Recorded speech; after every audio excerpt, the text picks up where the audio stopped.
What is up, Hawkeye fans? We are live to discuss Iowa's 95-88 victory over the Utah Utes. I wasn't able to record this immediately. I went out for a birthday dinner with family and things like that.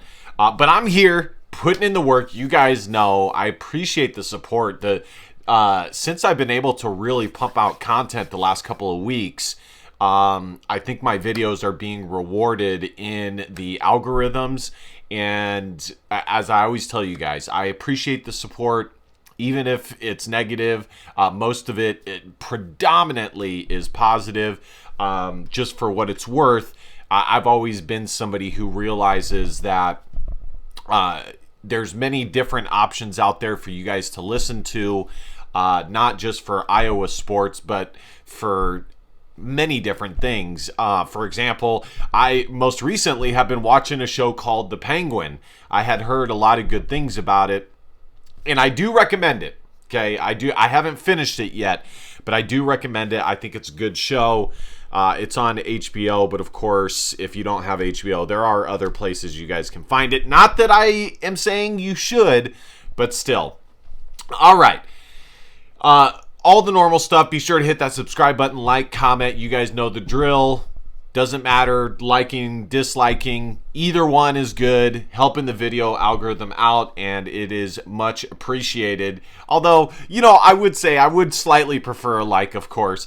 All right, so Iowa basketball wins 95-88. This was an absolute must-win for the Iowa Hawkeyes. Okay. Kind of how I view Iowa basketball, not even necessarily like Iowa basketball specifically, but just college basketball with the new, not new anymore, but the newer net rating system, is you have two parts of the season. You have non-con and you have conference. Now, of course, because the Big Ten, there's so many teams, they do have those two early Big Ten games kind of sandwiched in there. And honestly, I kind of like it because it allows you to pick up some momentum if you are good enough at that point to pick up some quality wins. But if you're not ready, you could just as easily lose those games as well. But they're good early season tests to see where your team is at without necessarily killing your season per se. But the non-con for most Power 4 level programs, which Iowa and Utah are, I believe Utah is in the Big 12 now. You're going to have a handful of games that you scheduled that you know will be quality opponents, okay? And for Iowa, you have had Utah State, you've had Iowa State, you've had Washington State. Trying to see if there's anyone else. I don't think there's been anyone else this year because, unfortunately, the ACC Big Ten Challenge is no more. I really would like, just for what it's worth, I would like the Big Ten to renegotiate and find another Power 4 conference in which to do that. And I think it's more manageable in college basketball as there's more talent distribution across the country rather than it being so top-heavy like football. Iowa has tried the Big East, the Big Ten Big East. I don't know that it's called the Big Ten Big East Challenge. But for a while there were both. There was the Big Ten playing Big East teams. That's why Iowa played teams like Seton Hall. I'm trying to think if they played. I think even last year, perhaps Creighton. So I don't know that. It would have been last year was the last year because last year this time would have been 2023. So it was actually called the Gavitt Tip-Off Games, 2015 to 2023. So I like those because like I said, it's a way to naturally beef up your schedule. Now, it's not impossible to have a good non-conference, and I think the perfect balance is having at least at least three, I would say, preferably 4 quality top 100 net, preferably Power 4 level if you can, but of course there's still some non-Power 4, the Butlers, the Creightons, and schools like that to play in the non-conference. We'll see what the Big Ten. We'll see what the Big Ten does after that. Of course, nowadays, everything is dictated by TV agreements. So if you can't find an advantageous TV agreement, it is kind of strange because most of these TV programs, Fox, ESPN, or ABC rather, they pick up the conference. But for these tournaments, from my understanding, they have to kind of independently find contractual agreements with some of these other TV networks. But I digress. So Iowa has these games, and I'm pulling up their schedule here. Iowa had 4, and they went 2-2. So they lost to Utah State and they lost to Iowa State. And of course, both those games were winnable. Probably the one that slipped through Iowa's fingers the most would be the Iowa State game. That had Iowa been able to win that game, that would have put their chances of making the NCAA tournament at like 90%. So I say all of that to say that because they had just lost to Iowa State and they weren't able to get the win on a neutral site against Utah State, and by the way, if you're not aware, Utah State is a solid basketball program and has been the last couple of years. In fact, Utah State is ranked higher than Utah and has been for much of the season. This was a must-win game. Iowa could not afford to go into the bulk of their Big Ten schedule 1-3 in their what I would consider quality non-conference games. Now, of course, they did pick up the victory against Northwestern, last second shot, but that is conference. That is a conference game. So on an overall level, I'm very pleased to see that they won, and it was looking dicey there for a while. Iowa had an early lead. Late in the first, Utah surges. Utah's best player for the game was a guy, something Madsen. I think it's Mark Madsen. He actually, by the way, Mason Madsen, he actually has a YouTube channel where he kind of does like a day in the life vlogging, where for pretty much each game he goes through like the week in preparation for a specific game or games. And I actually commented on some of his videos. I jokingly said that I wish he had gone to Iowa, and I think he gave that comment a heart. So shout out to him. He had 24 points in this game. Iowa was trailing in the first half, 40-36. Utah is a decent offensive team, but again, and I'm going to get to this, Iowa's defense has progressively kind of gone back. Not a lot, but they're kind of hovering around that 90 to 100 mark, which I'm going to return to later. And then, of course, Iowa had a big second half. Utah kind of extended the lead for a little while, and then midway through the second, Iowa started to gain control, going up by as many as 10 with, I don't know, 5 minutes to go, I'd say, roughly. So just to go through the stats before I give my analysis of Iowa as a whole as they enter, because I'm going to use this also as a kind of an assessment of where things stand with Iowa basketball entering or with one game to go. They have one more non-conference game against New Hampshire, I believe, or it's either New Orleans or New Hampshire. It's New Hampshire, Monday, December 30th. I'm going to use this as a post game plus a analysis of where Iowa is at. What would it be? How many games into the season are they at this point? Let's see. Iowa is 9-3 according to Google. Yeah, 9-3. So going back to the individual stats, Peyton Sandfort had 24 points.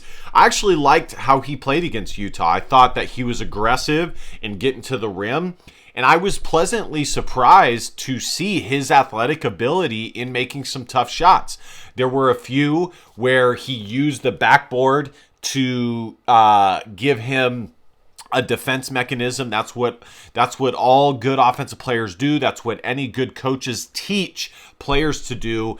And you'll see this commonly with guards, is to use the backboard as a built-in defense against a block shot and kind of wrap around for the layup.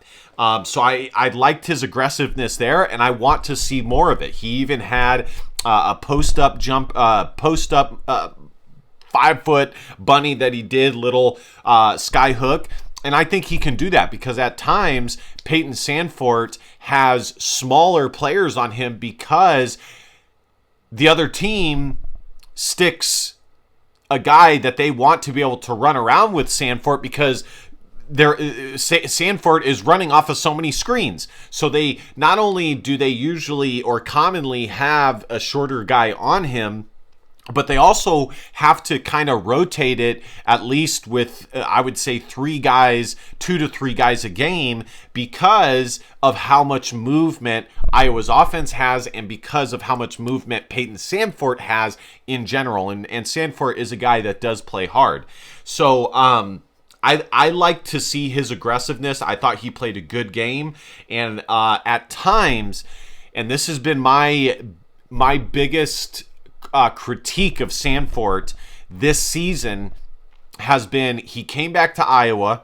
There were some things that he needed to improve on to improve his draft stock, and I did not think that I had really seen it. And I still am not willing to say that I have officially seen him make improvements, but what I said is he needed to improve his ball handling and he needed to improve on his ability to score when his three-point shot is not falling, whether it be to get to the free throw line, whether it be to get more of a post-up game, whether it be attacking the rim, mid-range game. There's a variety of different ways, but that's what he needed to do. So this was a more all-encompassing offensive repertoire or arsenal from Peyton Sandfort, and that was good. He also added 8 boards and 1 assist. Josh Dix had 15 points, 4 assists, and 3 rebounds.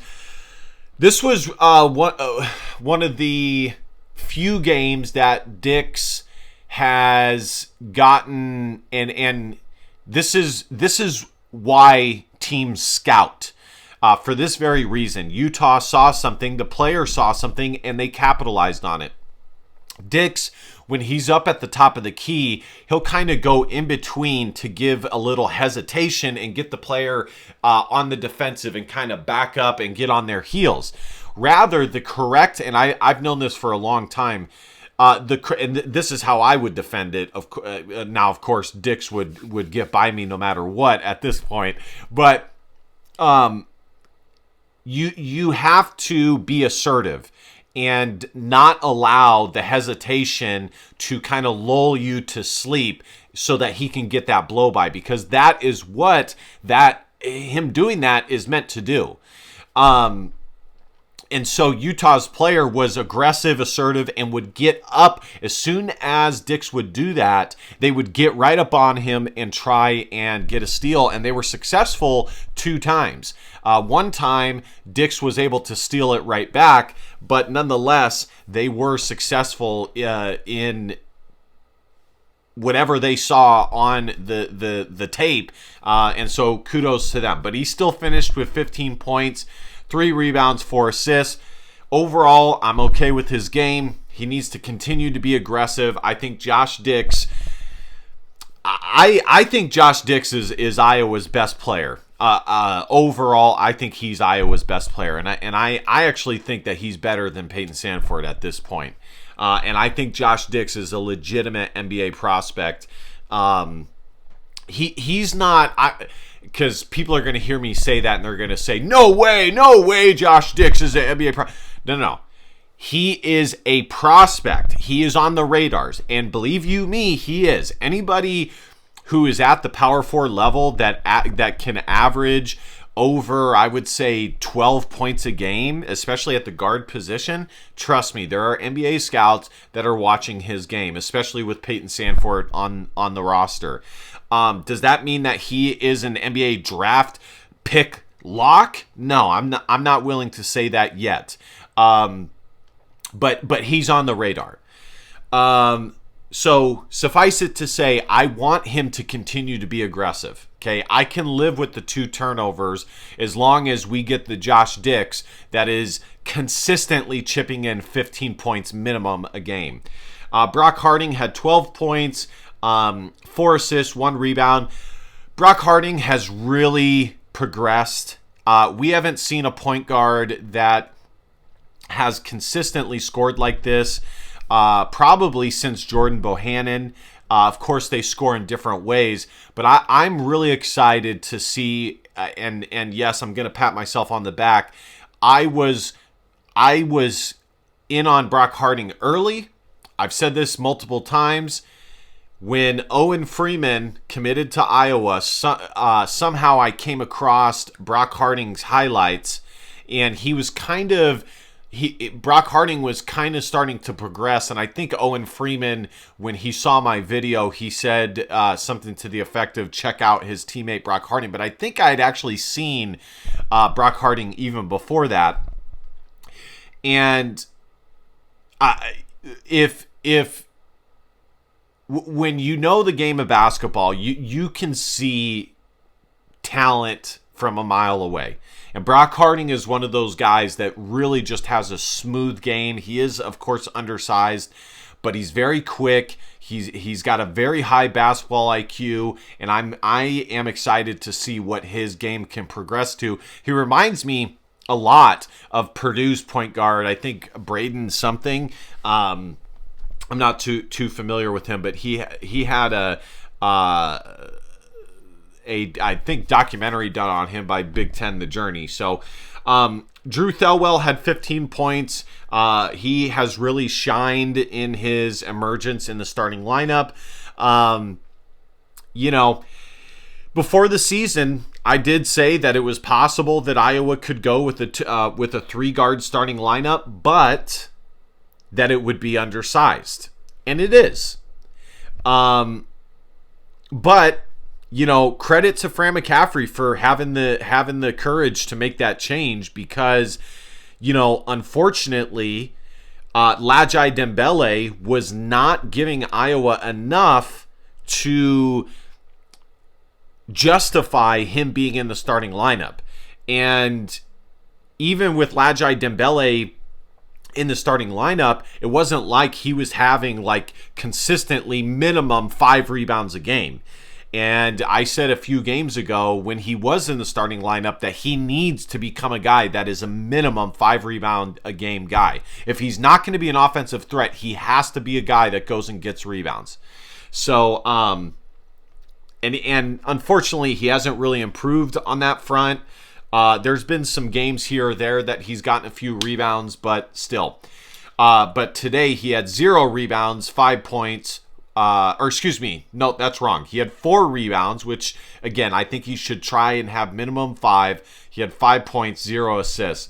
Owen Freeman chipped in 16 points on 6 rebounds, 2 assists. Price Sanford, 8 points, 2 rebounds, 2 assists. And that was it for Iowa. It looks like Iowa's Seydou Traore. Man, what is going on with that guy? That guy continues to get injured. The last thing that I heard about Seydou is, he played in the Iowa State game, and it sounded like he reignited his ankle injury. So we'll see what happens. Iowa is going to need him for Big Ten play, plain and simple. He's a very valuable piece and gives Iowa added size, added versatility on the perimeter, and they could really use him. He's got something that the Iowa Wings don't have collectively, which is the explosiveness at 6'7". So that's pretty much it, guys. The team stats: Iowa shot 53%, Utah 51%. That's too high. I've said time and time again, you have to try and hold. If you're Iowa, your goal should be to hold teams to below 50% shooting. 3-point percentage was 45% to 33%. Iowa made 9, Utah made 7. And here was the difference in the game, right here. It was the 3-point shots, but it was also this one, which is free throws. And I'm proud of Iowa. They have been shooting the ball better from the free throw line. That is the one thing that they have started to improve. They shot 18 of 24. They made 7 more free throws and shot 75% than Utah, who was 11 of 16 for 68.8%. Total rebounds 39 to 35. It's like the 6th game in a row Iowa has lost the rebound battle. Offensive rebounds 13 to 10. Defensive rebounds 25 to 26 in favor of Utah. Assists. This is very rare, but Utah had 24 assists compared to Iowa's 15. Blocks 5 to 3 in Iowa's favor. Steal 8 apiece. Turnovers 11 apiece. And fouls 18 to 14. Utah fouled more. So we're approaching 25 minutes here. My analysis of Iowa, who is 9-3, and I gotta get the net team sheet up here. So Iowa they're in a good spot. Okay, they do have 3 quality wins, not the best wins, but they have quality wins early in Northwestern, Utah, and Washington State. And the thing is that these games and how good or not good they are can change as the year progresses. Okay, so what I'm saying now may not hold true a month from now. Utah came into this game 59th in the net rating, which was only a few spots behind Iowa, who I believe was 54th. And their RPI, thank goodness the RPI doesn't matter anymore, was 193rd, which just goes to show you how different the net rating can be from the RPI. Iowa's RPI, for what it's worth, is 64th. And sometimes the RPI in the net is pretty similar for most teams, but not always. So Iowa in quad 1 is 0-3. They lost to Iowa State at home. They lost to Michigan on the road by 2 points, and they lost to Utah State by 8 points at a neutral site, and Utah State is 42nd. For what it's worth, how you lose does matter. Okay, it's not the end-all be-all. It certainly doesn't matter as much as the actual loss or the actual win. Okay, but it does matter. And comparing Iowa to last year, Iowa last year did not do as well in the non-conference. Iowa lost pretty much with the exception of, I believe, Seton Hall. Iowa lost all of their quality games in the 2023-2024 season. Let's get that pulled up real quick just so we have a reference point. And by the way, guys, I am going to try and start for the post games going back to doing it on my computer so you guys can see my shared screen. It is a lot easier to do this. I'm not saying that I'm going to do that always, but it's just a lot easier to use my phone, attach the Rode mic, and just go. It is a lot quicker. So last year, Iowa lost to Creighton. They lost to Oklahoma. They beat Seton Hall. They lost to Iowa State. And those were all what I would consider quality opponents. So they had 1, 2, 3, 4. So the sweet spot is 4. I think, and I knew that. That's why I said at minimum 3, but preferably 4 to 5, especially if you play in tournaments. Quality opponents. So last year Iowa was 1-3. They only beat Seton Hall, and that was it. So at least this year they're 2-2. And as far as the actual losses go, Iowa has competed a lot better. They haven't gotten blown out. They haven't gotten spanked. Last year Iowa lost to Purdue by double digits, dang near by 20. They lost by 19. They lost to Iowa State 75-85 by 25 points on the road. They lost to Michigan by 10. They lost to Oklahoma by 12. And they lost to Creighton by 8. So I think Iowa has competed a lot better this year. So just to go back to the team sheet to wrap this up, Iowa has 3 quad 2 victories. They have Utah, which was a neutral site win, which is 51-100. In order for it to become a quad 1, Utah would need to be in the top 50 in the net. Northwestern, which is net 61, so Northwestern has actually improved a few spots. And then Washington State, which was a neutral site win, 78. And for home, it's highly unlikely this will become a quad 1 victory. You have to beat a team that is 1 through 30. Okay. Iowa has 0 quad 3 victories.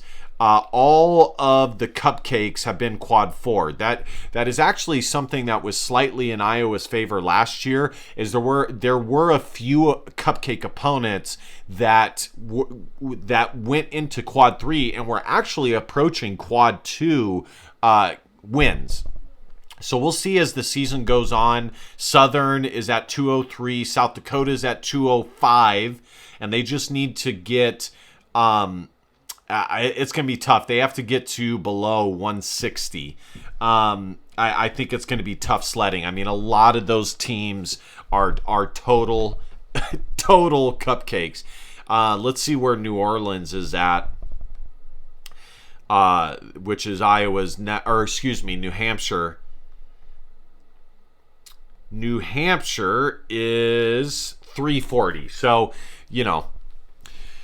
So just to wrap this up, my analysis, there are some good things that I have seen, but there are some things that I continue to be concerned about. Iowa has not improved a lot defensively. They pretty much are around that 90 to 100 range. At times, they have been approaching the 70 mark in defensive efficiency, but they continue to hover around that 90 spot. They are 93rd in defensive rating, which is not the worst that they've been. And yes, they are missing Seydou Traore, but I don't, as much as Seydou Traore is a good defensive piece, I don't think that he is I don't think that he alone will help Iowa to be 5 or 6 spots better. It's a collective thing. It's a scheme thing. Iowa just tends to play more of a passive defense. And they, as the season has gone on, they've kind of gone away from the press. And early in the year, they were generating all kinds of turnovers. And they still are generating turnovers, but not in the same way or as high as they were early in the year. So we'll see. It's a collective thing. Part of it is rebounding. That puts pressure. If you can't consistently be a good or above average defensive rebounding team, it does put pressure on your defense. Iowa is 20th in offensive rating, but I'll put it to you guys this way. This is a classic Fran McCaffrey team in his latter years, okay, just with better players than they had last year as a whole, as a team. So I think that this team is still NCAA tournament caliber, but I'm not going to lie to you guys and say that this is a team that I think can make the Sweet 16 or the Elite 8 or anything like that. They're not there, okay?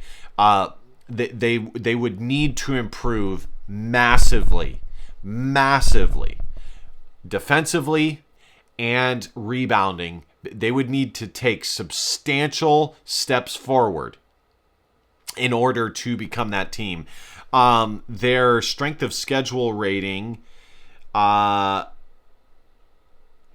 is 185 overall, and their non-conference is 320. So that might come back to hurt them later in the year. We'll see. And then their luck rating is very bad, which means luck is, on average, teams win X amount of games that are close games per year. That is the luck rating. Iowa is below the threshold. They're at negative 0.29, which means that Iowa has predominantly lost games that are close this season. So, yeah, I think that this can be an NCAA tournament team. There has been progress here and there on individual levels. Okay, Drew Thelwell, Brock Harding, Josh Dix, Owen Freeman. And I do think, and I'm still predicting, that this Iowa team will be an NCAA tournament team, but they do have some work to do. They have to pick up a quad one victory soon. All right, guys. Thank you guys so much for watching. We're slightly over 30 minutes. I'm going to wrap it up here. I hope you guys have an excellent Christmas. Who knows if there will be something to record before then, if there is. Oh, that's right. I got to do the game preview for football here probably tomorrow, I would say, or the next day. So keep an eye out for that. Thank you guys for supporting the channel. Be sure to hit that subscribe button, like, comment. You guys know the drill. And last but not least, DBAP, don't be a pussy willow on facts or feelings, because your feelings just don't matter. I love you, Hawk fans. See you guys next time. Bye-bye.